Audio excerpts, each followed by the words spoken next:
To our science coordinator, Mr. Joselito C. Manakpo. To our senior high coordinator, Mrs. Marinel Roa Cabiling. Our math teacher, our math master teacher, Mr. Jerome C. Patrocinio. Fellow teachers, parents, students, Ladies and gentlemen, in this rainy and beautiful morning, allow us to say good morning. September is actually the month that our science enthusiasts have been waiting for. However, this year was a little different due to COVID-19 pandemic. The school year was changed, as well as the monthly celebration. And now, we are celebrating Science Month in November. This year's theme, Agham at Teknolohiya, kaakibat sa isang maunlad at matatag na kinabukasan, recognizes the significance of science education in our daily lives. As to what Brian Randolph Green, an American theoretical physicist, mathematician, and string theorist said, "Science is a way of life. Science is a perspective. Science is the process that takes us from confusion to understanding in a manner that's precise, predictive, and reliable. A transformation for those lucky enough to experience it that is empowering and emotional." To officially start our program, may I call in Mrs. Merari M. Sumalino for the opening prayer. And please remain standing for the singing of the Philippine National Anthem to be conducted by Ms. Hazel Pedrera. And this will be followed by the singing of the Leyte Deped hymn by Ms. Elmera Grabilio and the Damula National High School hymn by Mr. Jensen Umoto conducting.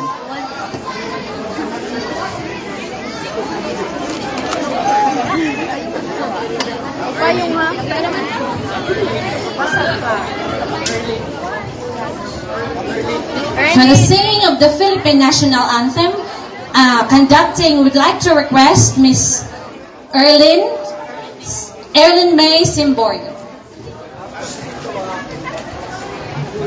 May I please request everyone please rise. Let us pray. In the name of the Father, and of the Son, and of the Holy Spirit. Almighty and loving Father, we are grateful for the blessings that you have bestowed upon us, especially for the gift of life each of us is enjoying up to this very moment.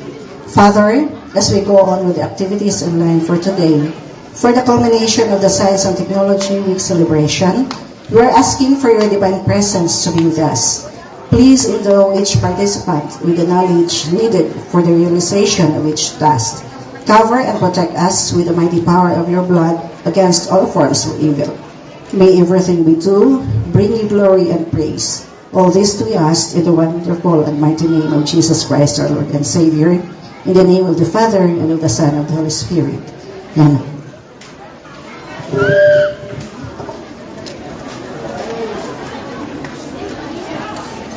Mga kababayan, ang pambansang awit ng Pilipinas.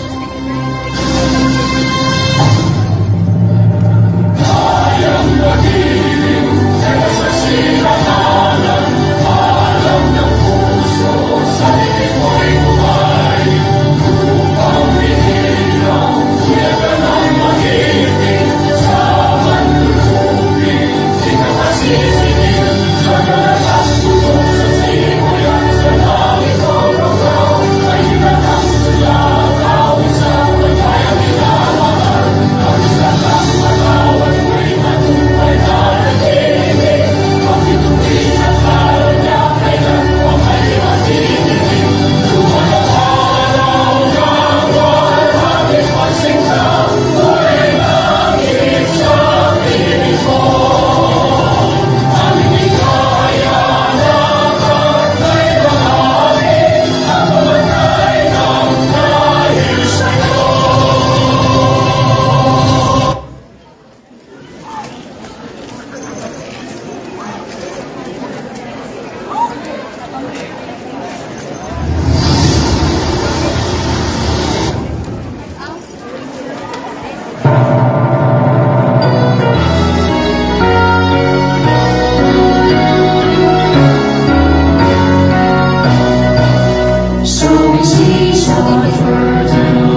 as he stands, the ground of faith for each up and down, a gemstone for mankind.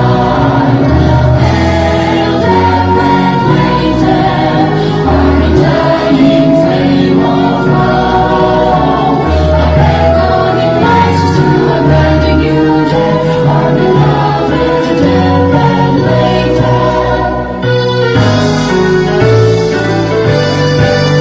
There's teachers, sergeants, bond, handing men to one destination. They tear down the walls of ignorance, each part to each child's calling. The name of God we know, through the trust our faith will stand. We run the race with our eyes and leave a beaten path behind. Hail them that wait there, our undying flame of love, a beckoning light to a brand new day, our beloved dead and later. A beckoning light to a brand new day, our beloved dead and later.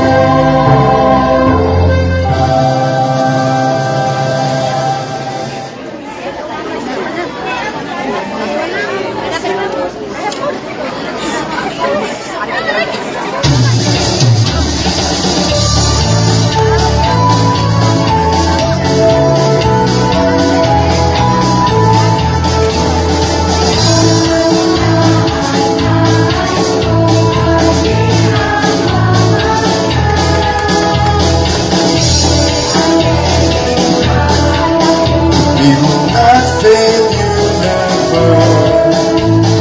Come and what I may say, we will remain loyal and true.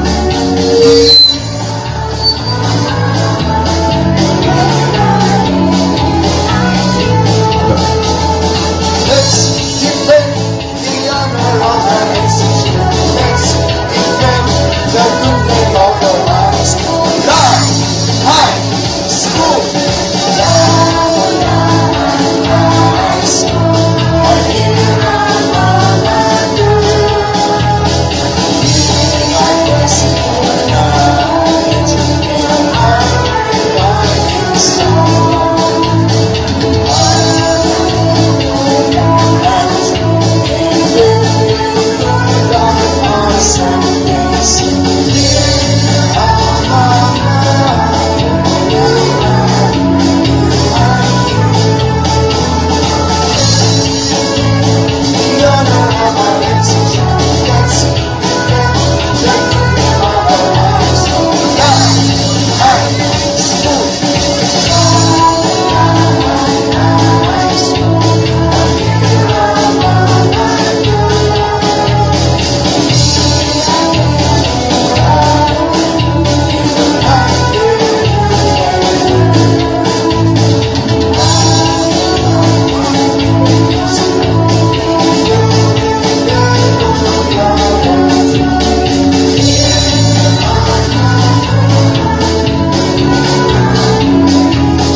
To welcome us all in this event, may I call in our science coordinator, Mr. Joselito C. Manaco. A round of applause, please.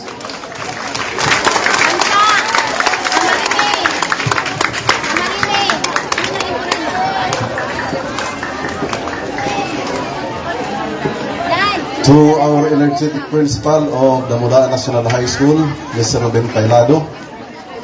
To my partner, Jerome. Hanap ni Jerome. Fellow teachers, ang ato pa ay coordinator sa senior high school, Ma'am Nel. Fellow teachers, both sa junior high and senior high, good morning. To all of you, beautiful and handsome students, good morning. It is with pleasure that I welcome you all to this wonderful occasion that we are having today. Actually, I am elated, at the same time excited with the event that we are going to perform today. Much more na seldom that we can hear our Damulaan High School hymn being sung. So I was equally happy that we sang that song, we sing that song today. Now, we are celebrating the National Science and Technology Week celebration. Annually, we are doing this. All schools are doing this. Pero for the past 2 years, medyo na-cancel ang atong mga activities ni aning National Science and Technology Week. And the other day, the national celebration was conducted in Manila, and the President, Bongbong Marcos, was one of the speakers during the event. And I would like to quote sa iyang mga messages during the event. Niingon si President Marcos, before siya naghatag sa iyang message, nagtanaw sa siya dito sa mga display, tanang mga display. And gitagaan niya emphasis ang technologies which were presented during the affair. And one thing na naka-strike sa akong unahuna niingon si President Bongbong Marcos nga, the talent of the Filipinos will never be questioned. We are at par with other countries, even the very advanced countries. Ang Pilipino dili mupabiya nila. So buti pasabot, kasaligan gyud ang talents sa Pilipino. Mauna siyang iyang gisasaligan nga tungod sa mga talents nga naa sa mga Pinoy, we have that great chance to advance ourselves. Actually, science celebration is a purely academic activity. No, purely academic activity. That is why I was talking to Alan kanina, ni Mr.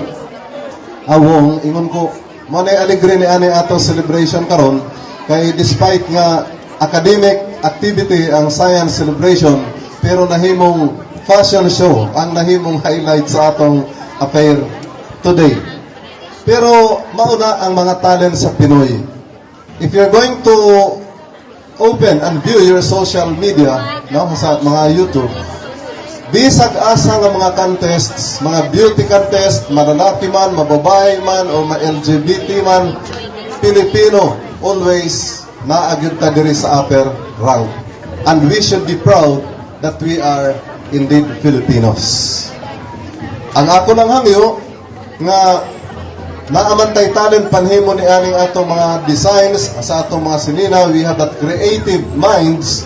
Pero I just would like to request and I would like to encourage everyone na bilang atong mga tinunan na to have more focus on your studies on science and technology.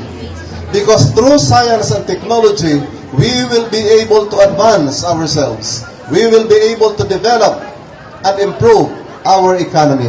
That is why our theme today says, Agham at Teknolohiya, kabalikat sa isang maunlad at matatag na kinabukasan. And indeed, that is true, nga kung gamiton nato ang science and technology, we will enhance our talents in science and technology, then we will be able to reach our goal and become one of the economically developed country in the whole world. So once again, good morning and welcome to our activities today.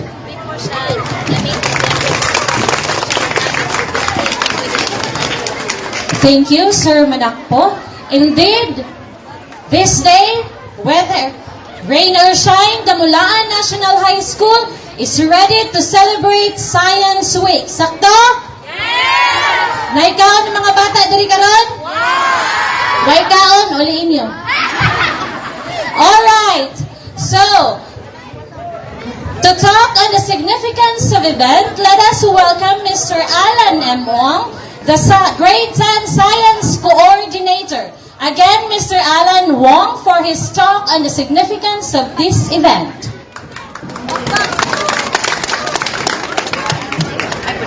To our school principal, Mr. Rabeni Bailado, to our master teachers, Senior High School Coordinator, Ma'am Nel, co-teachers, students, visitors, good morning. Science brings about solutions for everyday problems and provides answers to the greatest mysteries of the universe. Science is one of the most important channel of knowledge.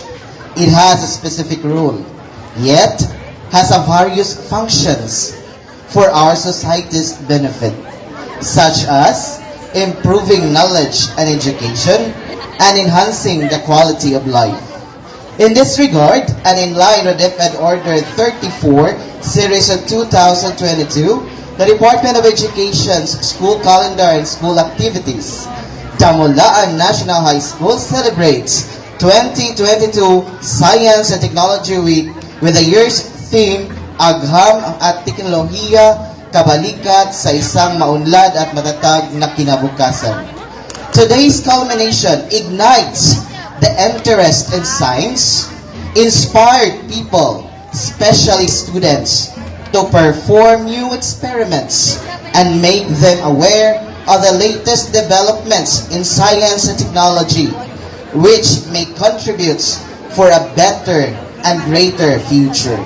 Today's activity will provide our learners opportunity for teamwork and collaborations as they showcase their learnings gained from science through the performing several scientific activities and programs they organize today. So relax, enjoy, and learn. Thank you. Thank you, Sir Alan, for that very informative message. At this juncture, I would like to request everyone to move back and make way as we are going to witness our models and our very own artist, no?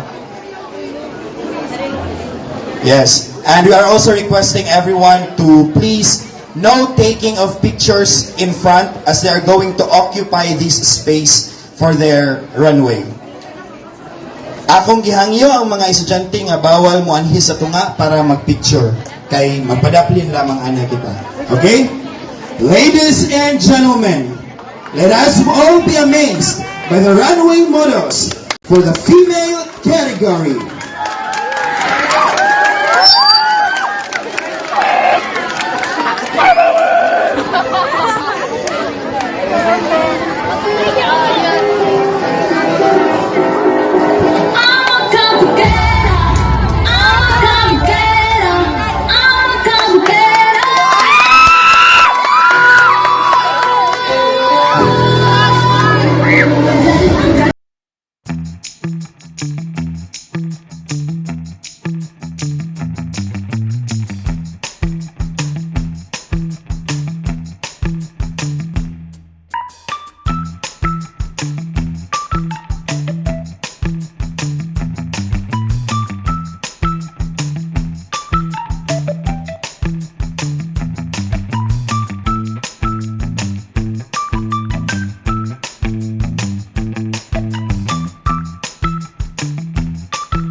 Sumabay ka sa puso, ako'y magiging mabuti.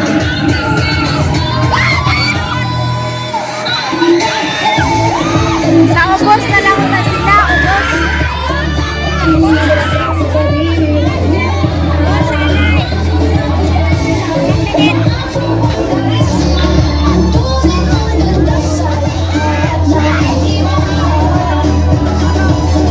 Ako'y napaparaan, kang bulungan.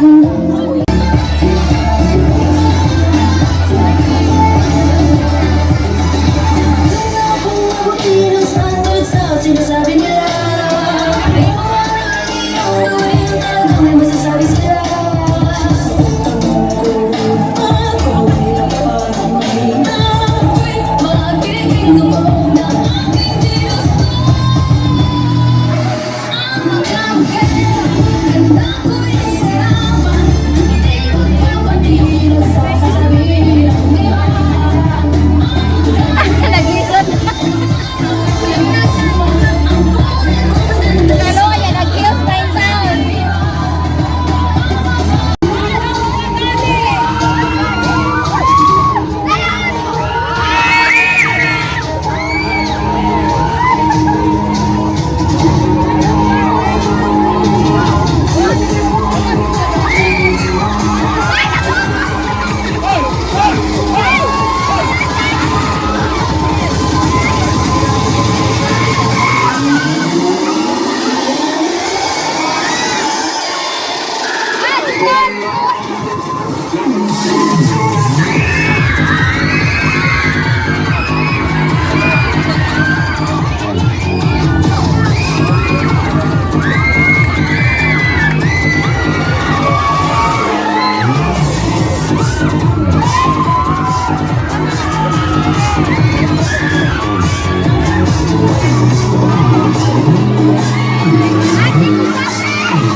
kasi kung ano.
Hinay na hinay, kayo rin magsunod.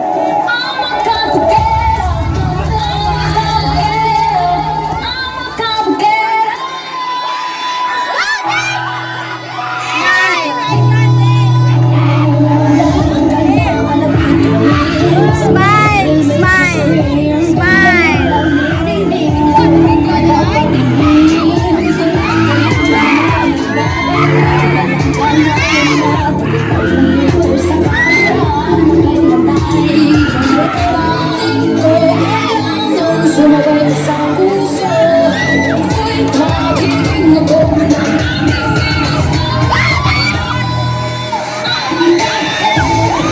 Sa ubos na lang na sila, ubos.